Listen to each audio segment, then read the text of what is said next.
Adenoid bezi bolalarda quloqda eshitish pasayishiga olib keladi.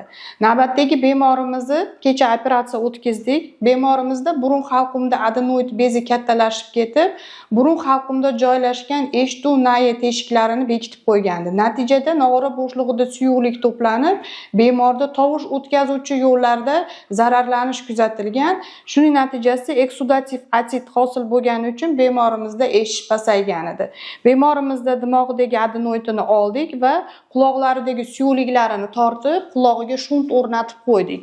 Burun halqumida joylashgan adenoid bezi kattalashish natijasida mana shu burun halqumga ochiladigan yesaki nayi, eshituv naylari deymiz, shuni bekitib qo'yishi natijasida nog'ora bo'shlig'ida manfiy bosim bo'lib, qon tomirda suyuq qismi nog'ora bo'shlig'iga to'planadi.